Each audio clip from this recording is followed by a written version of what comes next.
Welcome back to the podcast. Today, we are talking about an awesome topic, teen motivation. I have been seeing more and more parents post things like, is my teen just lazy or what is going on? Why are they not motivated?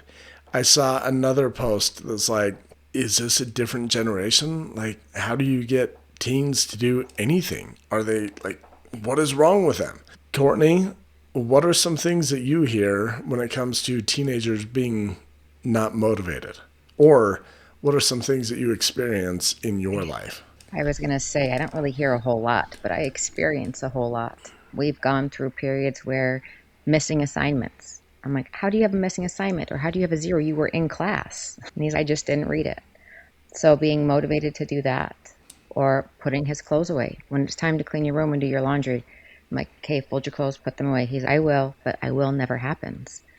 I mean, just most tasks that I've asked of my teenager, he wants to do on his time, and I've given him some grace to do it on his time. But lately I've been cracking the whip, and I'm like, okay, no, we need to do this. This has to be done. Yeah. And I think a lot of parents are like, is this laziness? Is my kid? Or, It looks like laziness. It certainly does. yeah, or they're like, what am I doing wrong as a parent?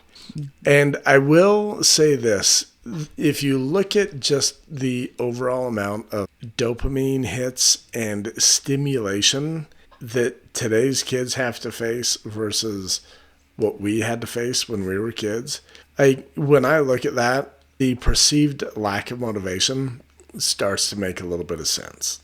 If I could sit home and play video games all day long, I wouldn't really be motivated to put my clothes away or do my laundry or whatever else it is that your kid isn't motivated. Here's an example. This is one that you brought up before we hit record. Like sometimes your teen, they're not driven by the same values that you are. And so one example that is from my life, like I have a teenager who basketball used to be his highest priority. That was all that he wanted to do. Well, now that he's getting older, like he wants a car, he wants money, he has a girlfriend. And when it comes to basketball, I'm like, dude, you're not very motivated anymore. That is not true. That's looking at his drive for basketball, which he got up at 5:30 to go play with a bunch of dudes this morning. So he's got some level of motivation. Just because it's not to the level that I want, it's easy for me to be like, oh, he's just not motivated now. And I think parents fall into that trap. And with a little bit of curiosity, you could start to explore, what is my teenager motivated by? Just assume they're motivated by something. Let me run this by you. So we have these two factors at play that I think are huge. Number one, your kids are probably way more comfortable than you ever were as a child. And so that comfort kills motivation, in my opinion. And then the second one is your teens are motivated to do something, and it just might not perfectly align with your values. Yeah, I agree. I don't know. What would you say to the parent that is my teen just lazy, or what's going on here? I would look at their values. What are the things that they value? What is it that you're wanting to see from them as far as motivation? What do you want them to be motivated to do? Is that your value or is that their value? Let's see. I learned once about this thing called a motivational triad. I think this is like actual scientific, but like life coaches just take it and make it theirs, and they're like, no, I came up with this. But the motivational triad is basically human beings are motivated by three things: to seek pleasure, avoid pain, or conserve energy. Does that sound about right? Yes, my child would say he's conserving energy for sure. Yeah, totally. Let's just apply this to parents first.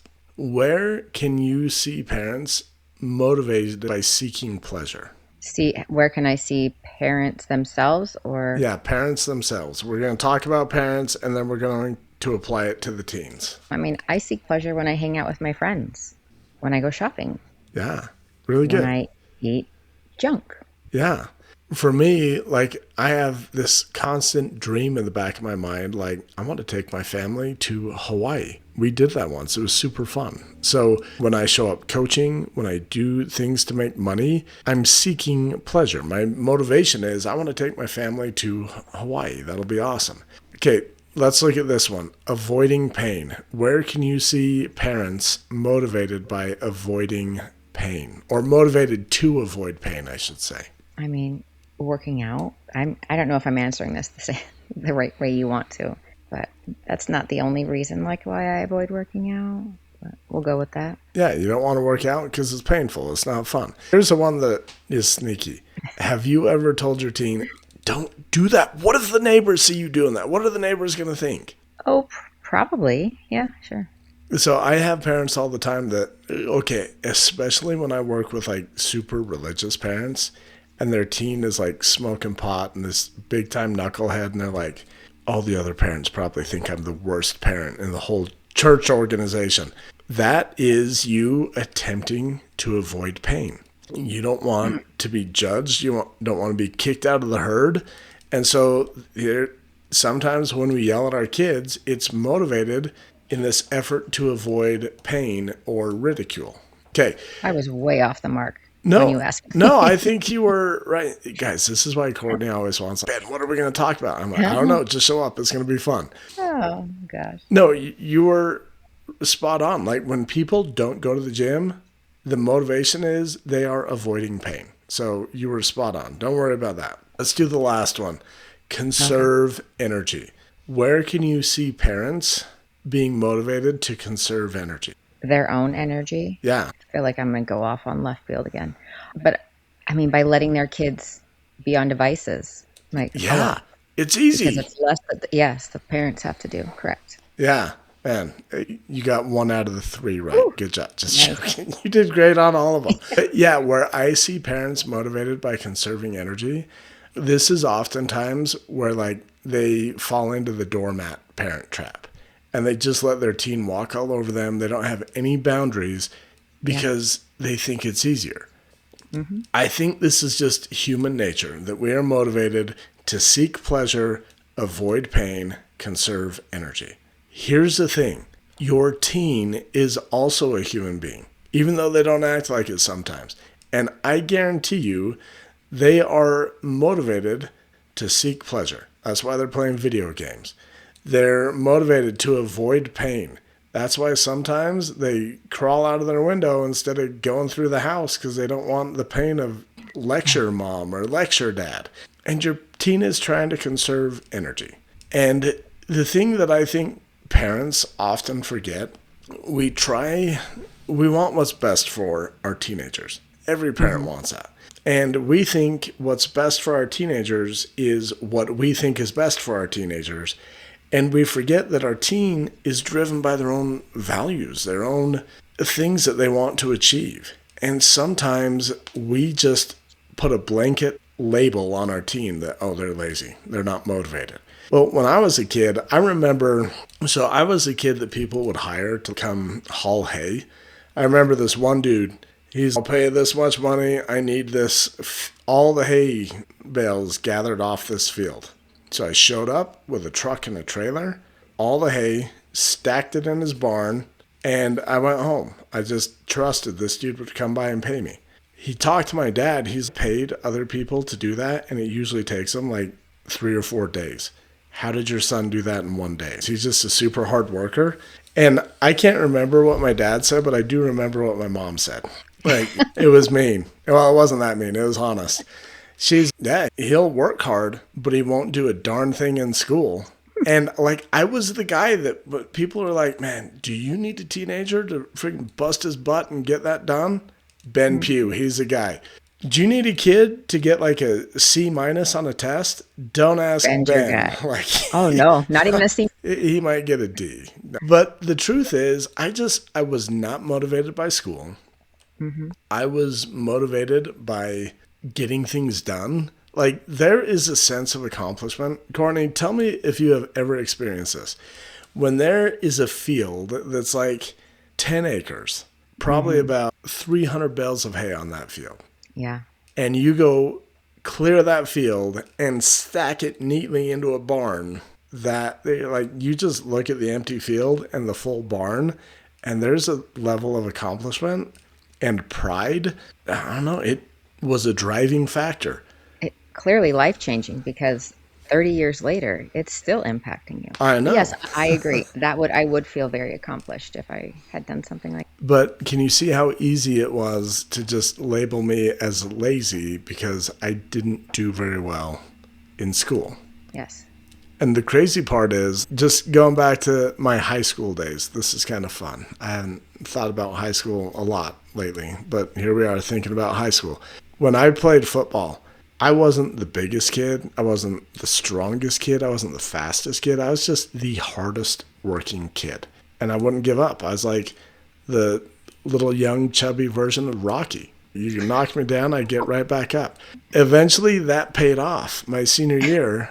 And my parents are like I graduated with a 2.0 something. I made that benchmark so that I could play sports. And I just wasn't motivated by that type of stuff. It didn't mean I was lazy. It just meant I Right. had different values.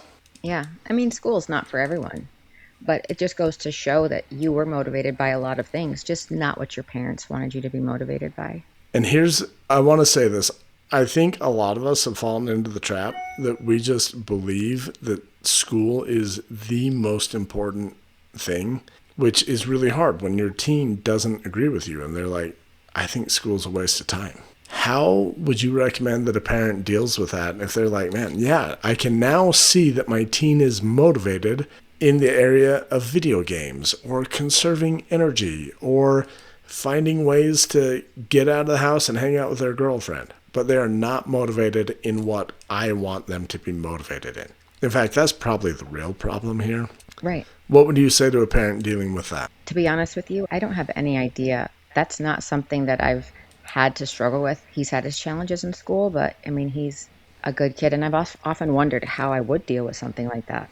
Do you remember when he kind of transitioned from basketball to volleyball? Yes. That's the And that's a same broken heart. that's the same example though.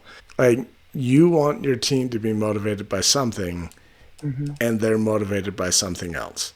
Yes. Same principle, just some people would say, "Oh, but that's way more trivial." Nah, it's just a different flavor. Yeah. I guess for me, think I don't think school is the end all be all, but I also want to teach my kids that sometimes you have to do things in life that you don't necessarily want to do, but you kind of have to go through A, B, C to get to D. Or if we all gave up and just didn't put effort into something that we didn't want to do, I mean, we really wouldn't accomplish much, most of us. So I don't know. I would still push my kids in the school area. I don't expect perfection. I don't expect straight A's. I just expect effort. And Ben, if you giving effort got you a D, but you tried your hardest, I would be proud of you. I am proud of you. And I would be proud of my kid. But just effort. It's the lack of effort that is frustrating to me. Yeah, okay, good. This is something I have to coach my football players on all the time, which is hard sometimes because I have kind of gone to the extreme where I'm like, yeah, school isn't that important, guys. Don't stress it so much. Like we had this one football player, I took a test. I didn't realize there was a back page on the test. And I only answered half the questions, and then I get my grade back, and it's like a 70 out of 100, and I'm like, oh, 70 is still passing, like you're still good. And he's like, I have a perfect 4.0. Do you know Yeah, how much this will bring it down? I'm like, I had no idea. I'm sorry. I'm like, also go talk to your teacher. I am 100% sure it will they be will let like, you. Yeah, hey, how come this whole entire back page wasn't answered? Anyways, right. the thing that I do tell my football players, though, because what happens is I get football players that are very motivated to be good football players.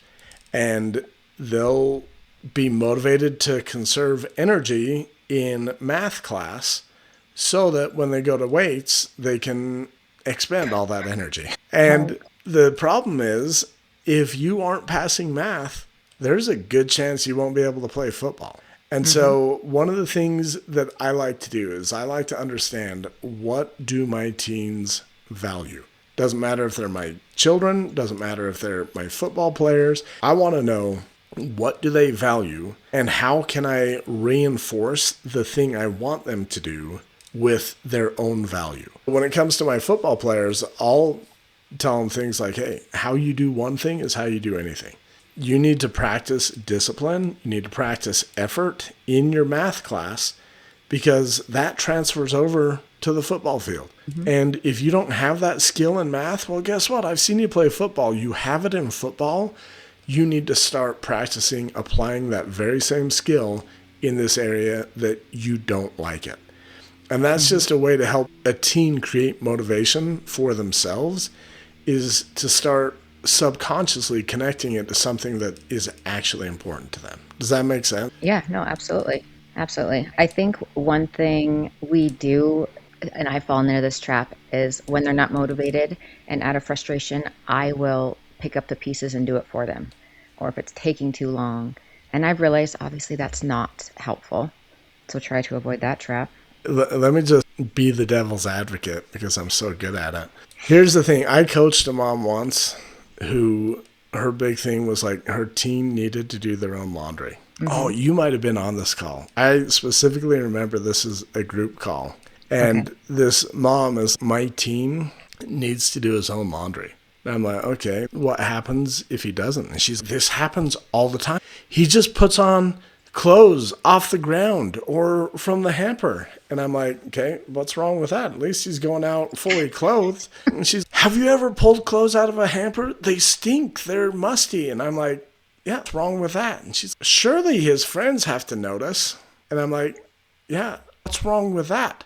Well, what if they don't like him anymore because he smells funny? And I'm like, what's wrong with that? And she's just, he needs to wash his own clothes. And it got to the point where I'm like, okay, kid, by the way, is like 16, like 6'7".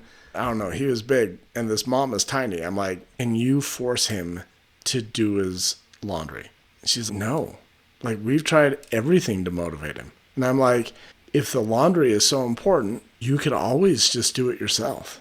And there was a point where everything clicked. And it was like 2 weeks later, we had another call. And she's like, I just have to tell you, we haven't fought in 2 weeks. And I'm like, awesome, what changed? She's like, I realized doing his laundry was not even anywhere on his list of value. But getting his laundry done is one of my top values. And I started doing his laundry, and he actually offered to trade, and he would do other things around the house.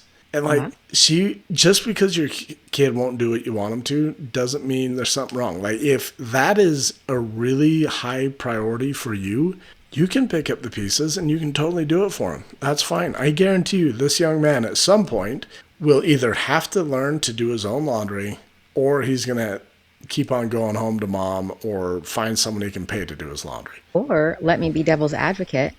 Don't do his laundry and let him go hang out with his friends smelling like a clothes hamper. And I bet you all it takes is one person to be like, dude, you stink. And he will start doing his laundry. Like that, what your friends say, your friends influence you so much, I'm sure then he'd start doing his laundry. Yeah. And just for the record, I do remember this kid was 16, and I remember saying something like, yeah, give it a few months, maybe a year. Like, when he starts caring about girls, he will care more. Now, this particular mom was like, no, like, it is one of my highest values. Like, she's a really wealthy, full woman. She doesn't want her kid going out smelling. Well, she can't control whether or not her teen does his laundry. And she just was able to fix that problem just by being like, oh, this isn't one of his values. It's my value. I'm okay doing it. Now, the thing that go ahead, Courtney. You were about to say something just really good. Hit us. Well, yeah, really good. You could tell by my face. Exactly. So you said she was worried about him going out, smelling or whatever. That's one thing that we need to be mindful of too, is we're so worried about what everybody else thinks. Yeah. Going back to the let them theory, just because I've been talking about it with my family lately. She's like, everyone will have bad thoughts about you. Let them. Like, stop worrying about what everybody else is going to think. A lot of our issues are probably because we're worried about what someone else is going to think, whether it's about our parenting, or if our kids' clothes smell like a hamper, or if they have too much screen time, or the grades that they're getting in school. I mean, let people think what they're going to think. Yeah. And I feel like that is connected to the motivational triad, by the way. Like, that avoidance of pain It's Yeah. painful to have people think that you're a lousy mom and that your kid stinks or whatever that is. Let them think that's on them.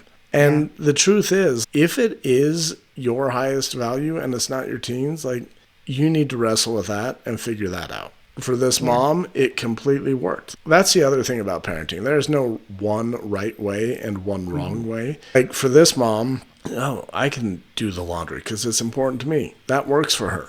But for Courtney, it might be like, no, it's important that my kid do the laundry. I'm just going to let him go out and smell like a hamper.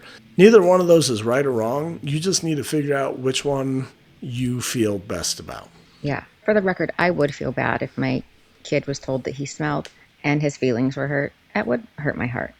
But sometimes that's how we learn lessons, even as adults. Like, we have to go through something hard to make a change or to do something different. Yeah. We can't protect them from that, Yeah, I or we're agree. not doing them any favors by protecting them. Yeah, that's the world. And when you protect them, sometimes in our effort to protect our children, we disempower our children. Yes. Yes, I agree. And that one right there is a perfectly good example of the let them theory, which Mel Robbins totally stole from me. She must have listened to my podcast. I just call it the T chart of control, but whatever, the let them theory. That's the type of thing where when you let them go out smelling like a hamper, you're putting them at risk. You might feel bad if someone says something about you, but you're also empowering them. I know you can handle that. Like, the thing that drives me nuts is when parents are like, oh no, what if they get their feelings hurt? What if? And I'm like, it's good to get your feelings hurt. It's a good process to manage that. Don't Hmm. protect your kid from that their whole life. Right. And so, one of the things that I wanted to bring up, the thing that I see a lot when it comes to motivation, honestly, 99% of the motivation talk that I hear parents talking about is my kid is not motivated to do school. And as someone who was also not motivated to do school, let me just say they'll probably be okay. It's not the end of the world. Having said that, one of the things that I've taught parents repeatedly is a concept of rights versus privileges. In my home, we have conversations fairly regularly about what the difference is between a right and a privilege. If your teenager, especially when it comes to school, isn't very motivated to get assignments done, keep their grades up, oftentimes that can be remedied by having a good rights versus privileges conversation, by starting to attach some of their privileges to the school, to the thing that you want. And here's the thing that I think is important. In my home, like, I currently pay for my kids' car insurance. I just found out recently I pay for his gas sometimes because when he fills up at Walmart and uses the Walmart app, well, he doesn't have a card on that, so he uses our card. I know, right? Anyways, these are privileges. And I can attach these privileges because I'm providing the privileges. I can attach them to things that I want him to do.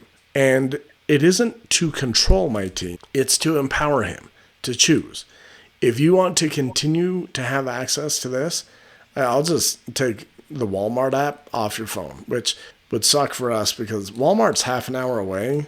And like the other day, we wanted to buy chicken. It's like twice as much at our little small town local grocery store. We're like, on your way Hmm. home, pick up some chicken thighs. If I took away that privilege, it would also take away a privilege of mine. I have the privilege of having a teenager who can pick up stuff. But the thing is, when you have the rights versus privileges conversation, you can analyze. You can be like, oh, well, I control this privilege. If you want to continue enjoying that, which remember, teens are motivated to seek pleasure. If you want to continue getting the pleasure of having this privilege, you need to at least get a B, or however it is. And that gives your teen the choice. Do I want to choose to continue getting this privilege? If so, I need to figure my crap out so I can do what mom and dad want me to. Does that make Yeah. sense? Yeah, it does.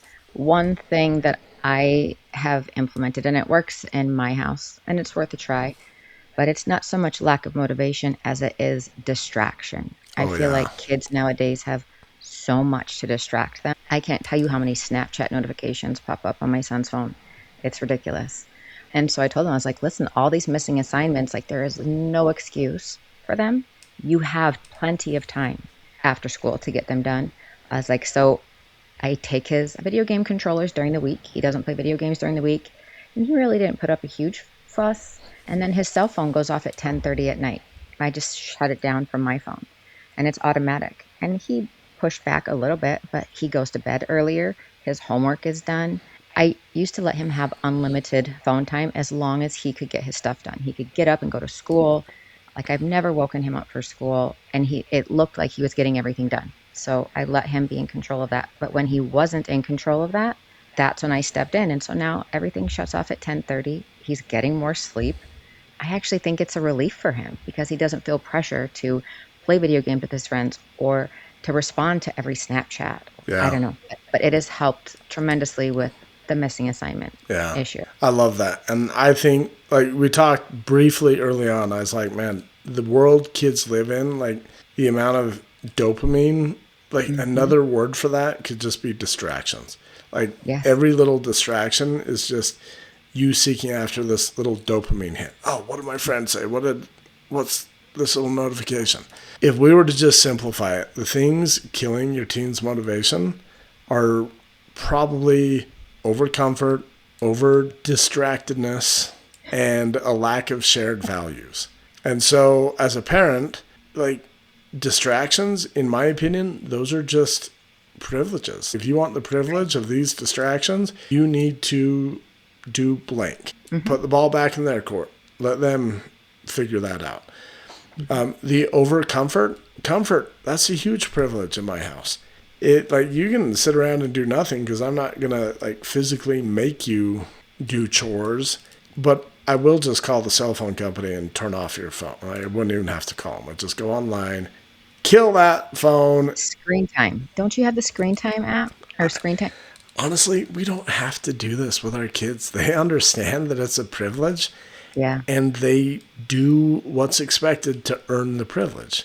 And periodically we have to have a conversation, and I don't admit to them that I don't readily know how to turn off their cell phone, but I could be like, well, I'll just stop paying for it. And sometime in the next month, it's just going to stop working, and you'll know that's on you. But so if your teen isn't motivated, I would start to explore, what are these distractions? Their privileges. Can I manage the privilege and have my teen earn those? I would look at the comfort level.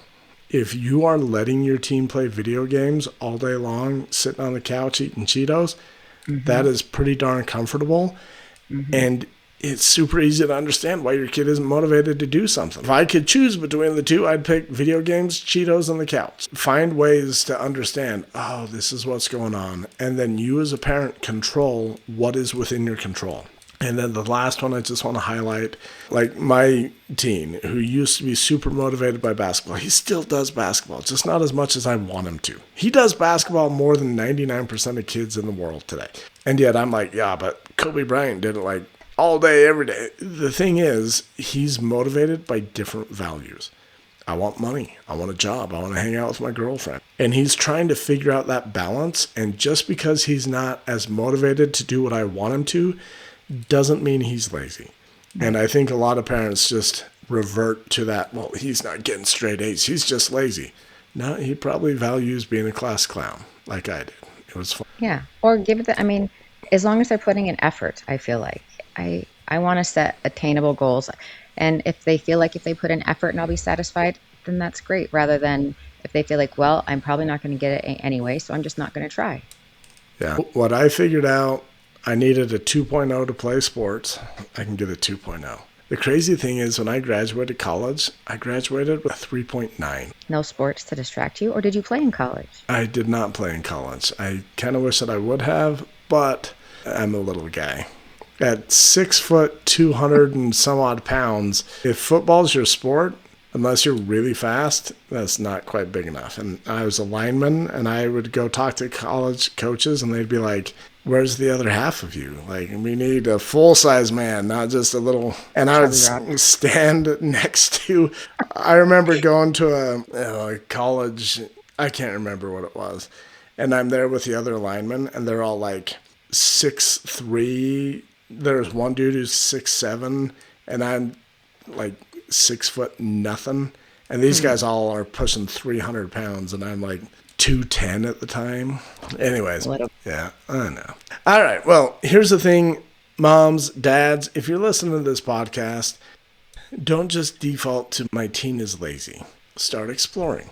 What drives them? What are their values? What are some of the privileges that I can use to motivate them to do some of the things that I want?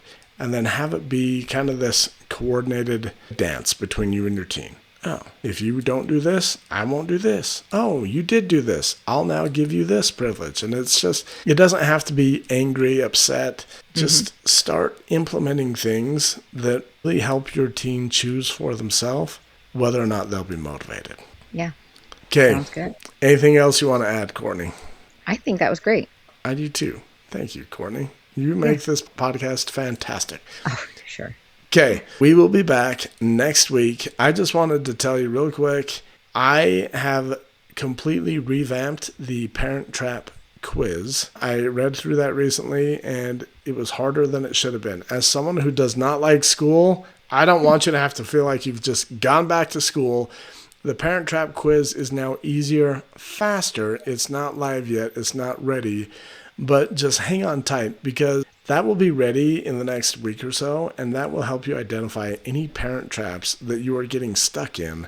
And it will come with a free podcast mini-series to help you get out of your old parent traps and start parenting in a way that actually works for you and for your teen. So come back next week. Maybe that'll be the lucky week that I'm like, hey, ta-da, it's ready. Courtney, I'm going to send it to you and you can test it out. So Okay. Courtney's going to get first access. Don't be jealous. Okay. All right. With that, we're going to let you guys go. We'll see you next week.